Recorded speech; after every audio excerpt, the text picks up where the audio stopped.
Hi, welcome once again to online lecture of BSc Analytical Chemistry first year.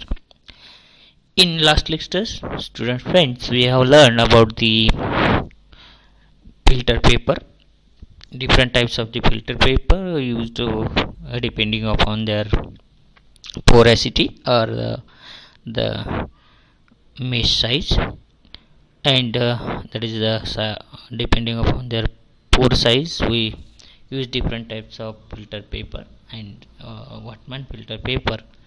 That Wattman filter paper is used for the filtration with different mesh size. And next topic we have discussed is that the filtering mats contains of like different types of the crucible.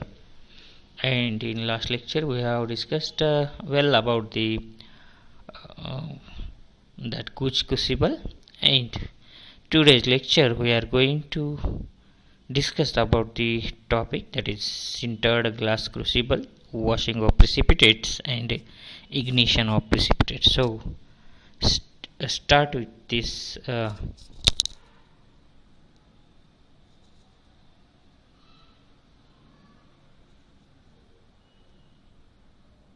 so let's start with the sintered glass crucible. In the sintered glass crucible are crucible fitted with a permanent porous plate. The Pyrex glass crucible having a porous disc of the sintered ground glass at the bottom, fused fixed or permanently into the body of the crucible, are called as a sintered glass crucible. What is sintered glass crucible? This is a type of the glass crucible, in which crucibles fitted with the permanent porous plates. The plates having the pores, that is what the fine pores or the mesh, that is holes. So the Pyrex glass crucible having a porous disc of the sintered ground glass at the bottom and fused or fixed permanently into the body of the crucible are called as sintered glass crucible. See here what the how this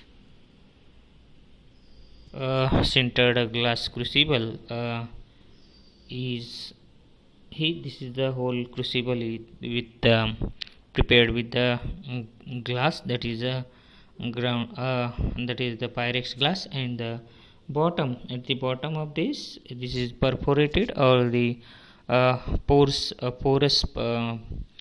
crucible or the porous disc of the sintered ground glass at the bottom is fused or fixed permanently into the body of crucible, and such type of the crucible are known as what the sintered glass crucible. Sintered glass crucible. So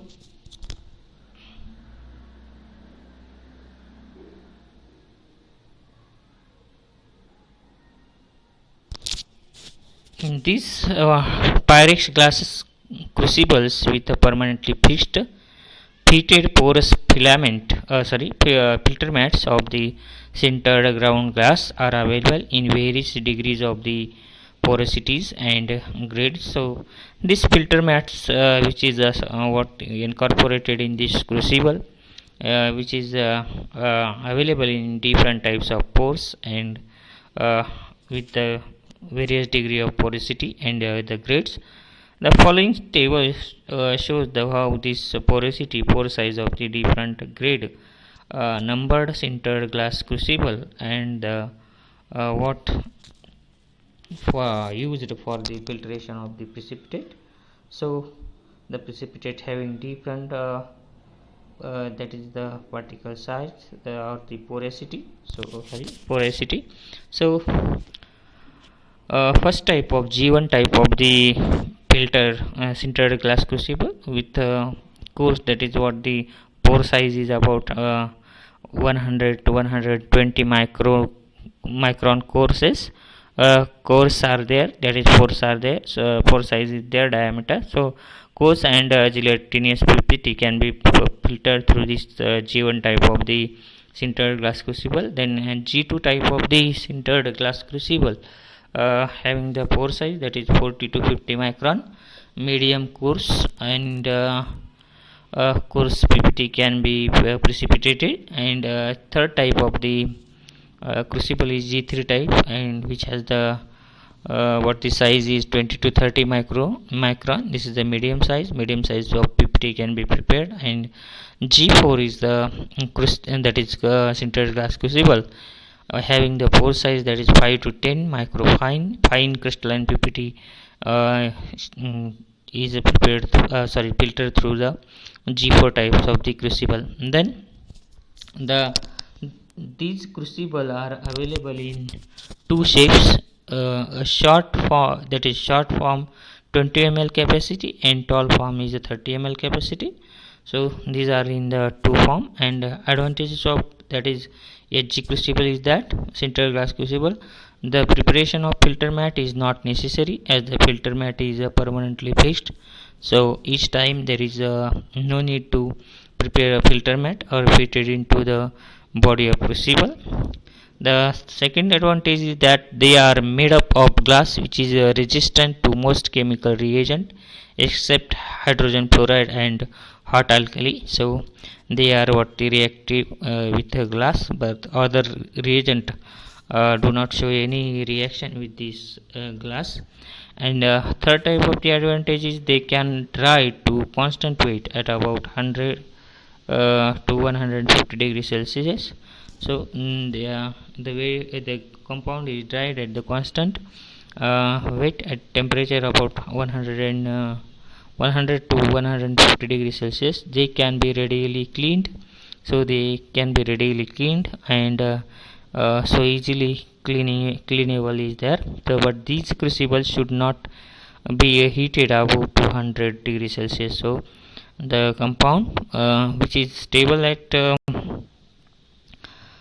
in between the temperature that is 100 to 200 degrees Celsius should be dried in this type of crucible. These crucibles are washed with concentrated HCl, then with water which is distilled.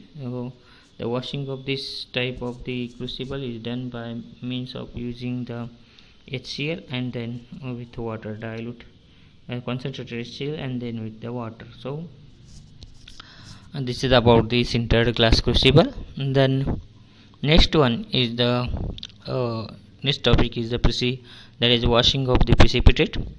Most precipitates are produced in presence of the undesirable impurities. So these impurities precipitated are not volatile at the temperature at which the precipitate is dried.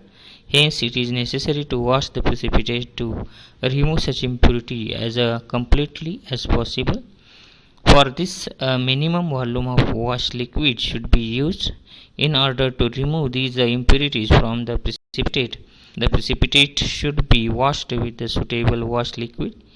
An ideal washing liquid should meet the following conditions. So what is the need? What is the aim of the washing of the precipitate is to remove the impurities which are added or incorporated during the formation of precipitate or after the formation of precipitate.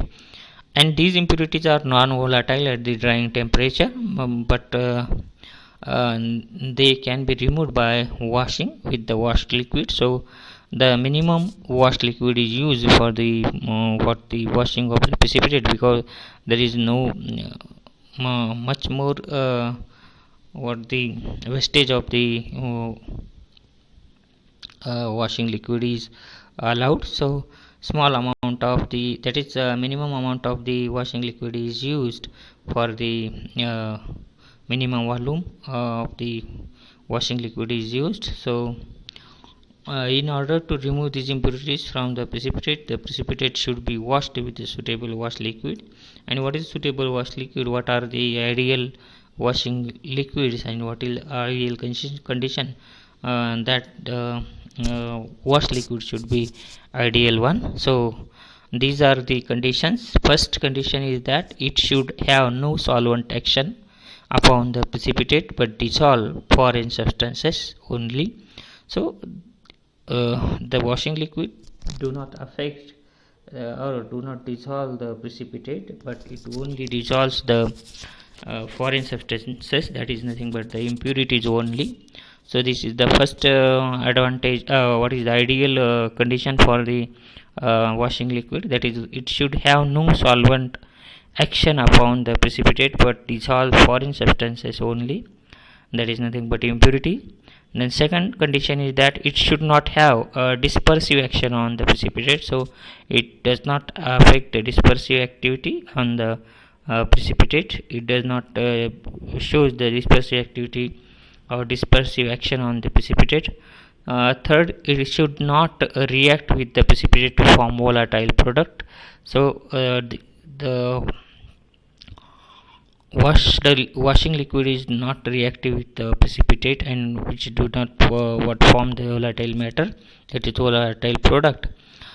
It should not be easily volatile at the temperature of drying the precipitate, that is it should be easily volatile at the temperature of the drying the precipitate, because it can be easily removed. It should not interfere with the subsequent determination in the filtrate, so there is a no action or no reactivity with filtrate also, so it does not affect the filtrate. For washing of the precipitate, pure water should not be used, because pure water is not suitable for the washing. So precipitate is soluble appreciably in water, so in such cases common ion in the usually added, since an electrolyte is less soluble in the dilute solution containing one of its ions than in the pure water. So the common ion effect is used, or common ion solution is used for that type of filtration in which the precipitate is soluble in water, that is pure water. For example, for washing of the calcium oxalate precipitate, a dilute solution of the ammonium oxalate is used, that is for the common ion. If the precipitate tend to become a colloidal and pass through the filter paper, a wash solution containing an electrolyte is employed, but the electrolyte used should not have any action on the precipitate during the washing and heating the precipitate. So these are the condition, these are the what the ideal condition for the precipitate, washing of the precipitate. What is the aim of the washing is to remove the impurities from the precipitate, and the washed liquid must what possesses some ideal characters, ideal properties that do not react with the precipitate.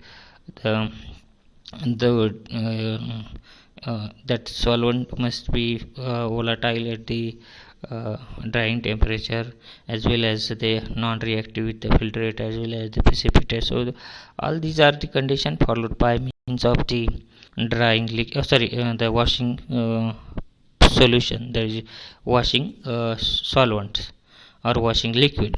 And then next topic, the drying and ignition of the precipitate. So drying and ignition of the precipitate, the precipitate after washing should be converted to a compound having definite and known formula. So composition, so this is the last step, that is last but one step of the gravimetric analysis, that is drying or ignition of the precipitate. So this, what is the purpose of drying or ignition of the precipitate? To remove the moisture, as well as the convert the compound into have the compound having the definite known formula or composition.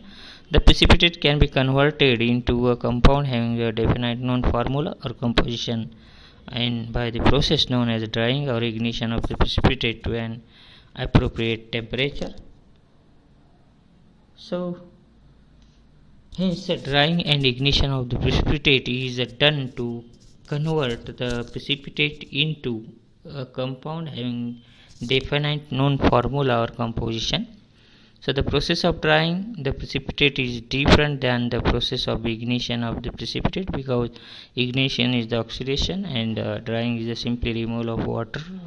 So whether the precipitate is to be simply dried to or to be ignited depends upon the nature of the precipitate and also upon the filtering medium. So whether it is depend upon the nature, that is whether it is get dried, or it is get what the ignited, depending upon the type of filtration and filtering medium. So some precipitate require only drying, while some precipitate require ignition to convert them into compound having definite known formula of composition. It depends upon the what the types of precipitate, whether it is get dried, or whether it is get what the ignited to its oxides into the convert to its into the oxide state or oxide form. If the precipitate is heated below 150 degrees Celsius, the process is known as drying, and if the precipitate is heated above 150 to that is 1000 degrees Celsius, then the process is known as ignition. So there is difference between the ignition and the drying. Drying is at the temperature below 150 degrees Celsius, and ignition is in between the 150 to 1000 degrees Celsius. So process is known as ignition and drying. So drying of precipitates, the process of heating the precipitate below 150 degrees Celsius but above 100 degrees Celsius is known as the drying of precipitate, to remove the water molecule or the impurities. By drying, that is heating the precipitate below 150 degrees Celsius, a precipitate is converted to a compound having definite known formula or composition. So the process of drying the precipitate to an appropriate temperature is carried out in oven, because temperature can be maintained by this maintain above, that is below 150 degrees Celsius in oven. Then the precipitate that are to be dried should be filtered and collected only in gauge crucibles, sintered glass crucibles, or the porcelain filtering crucible. So they are for what the easy to keep in the oven. So the precipitate containing organic precipitates require only drying to convert to a compound having definite known formula composition. So the organic precipitate are only the precipitate would not only get what dried, not ignited. Therefore the process of drying of precipitate is applied mainly to the precipitate containing organic precipitates. So precipitants. So NRDMG PPT containing organic precipitant, that is DMG, is dried at 110 degrees Celsius. So the organic precipitant are there, then the drying is done for the getting the fixed or definite formula compound. So second example is aluminum oxygenate precipitate containing organic precipitant, that is oxygenate, is dried about 120 degrees Celsius. So what is the method for the drying? The precipitate which is to be dried is filtered through the previously weighed sintered glass crucible and washed with the washed liquid containing a common ion or an electrolyte. After the washing, the precipitate is collected on the sintered glass crucible and it placed in a oven and maintained at 100 to 150 degrees Celsius till a constant weight is obtained, that is till the precipitate is converted into a compound having definite known formula or composition, cooled in a desiccator and weighed. So what is the procedure? First, what is the precipitate is to be what dried is to filtered and what the filtered and washed filtered, washed, and then take into the pre-weighed what the sintered glass crucible, and this sintered glass crucible is placed in the oven by maintaining temperature 100 to 150 degrees Celsius till a constant weight is obtained. Then that is still precipitate is converted into the compound having definite formula or composition. Then the compound is cooled in the desiccator. So and desiccator and weight. So this is the process of the that the drying or ignition. Then next one is the incineration and ignition of the precipitate. We have learned about the drying, but after that, if the compound is not in the proper that is definite formula or definite compound, then it will be get converted into oxide form by means of the ignition. So incineration and ignition of precipitate. The process of heating the precipitate to a high temperature above 150 degrees Celsius and up to 1000 degrees Celsius is known as the ignition of precipitate. So ignition is the heating of the precipitate above 150 degrees Celsius and up to 1000 degrees Celsius is known as the ignition of precipitate. By ignition, that is by heating the precipitate to an appropriate temperature above 150 degrees Celsius, the precipitate is converted into the compound having definite known formula or known composition. The process of ignition of precipitate to an appropriate temperature is carried out on the Bunsen burner or maker burner or in the muffle furnace, because the high degree of the temperature maintenance is there, that is about 150 degrees to 1000 degrees Celsius. So the precipitate that are to be ignited should be filtered and collected only on a filter paper. Silica filtering crucible or platinum gauge crucible or the Monor crucibles are used for because they are stable at high temperature. Generally, the precipitate containing inorganic precipitants require ignition to convert them to a compound having definite or known formula or composition. There are therefore the process of ignition.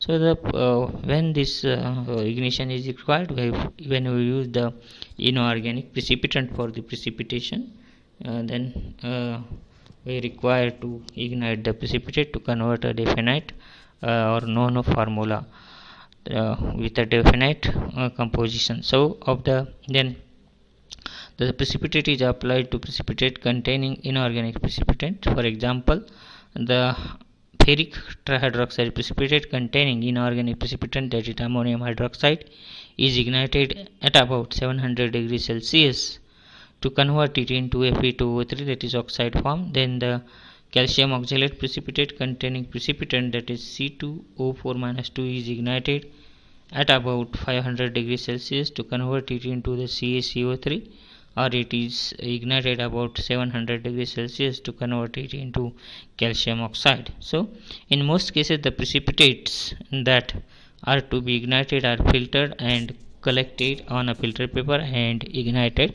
So method is that the precipitate which is to be ignited is filtered through a filter paper, washed with a wash liquid containing a common ion or an electrolyte. After washing, the precipitate is dried on the hot cone along with the filter paper. Then the filter paper with the precipitate is folded and taken in a pre-weighed crucible. The crucible containing precipitate and filter paper is slowly heated on the burner in the muffle furnace at low temperature without inflaming and incinerated or carbonized. Then it is ignited at an appropriate temperature between 150 to 1000 degrees Celsius till a constant weight is obtained, till the precipitate is converted into the compound having known formula of composition, cooled in the desiccator and weighed. This is the what method for the ignition. What is we'll have to do the before ignition to filter the precipitate through filter paper. Then wash this uh, precipitate with the respective liquid or the electrolyte or the common ion. After washing the precipitate, the dried on hot cone along with the filter paper. Then the filter paper with the precipitate is folded and taken into the pre-weighed crucible. The crucible containing precipitate and filter paper is slowly heated on the burner or muffle furnace at low temperature without inflaming and incinerated or carbonized. Then it is get ignited appropriate temperature between 150 to 1000 degrees Celsius till a constant weight is obtained, that is till the precipitate is converted into the compound having known formula or known composition, and then cooled and is cooled in the desiccator and weighed. So this is the overall process of the what the ignition and drying. So ignition is done when the inorganic precipitant are there. Then this is about the second unit from the paper number 4th, that is gravimetric methods of analysis second. So here we have completed the second unit. So if you have any queries regarding this topic or this unit, please put your questions in YouTube comment box. I will try to answer. Thank you, thanks a lot, have a nice day. In next lecture we start a new unit from this paper or the third paper. So thank you, thanks a lot, have a nice day.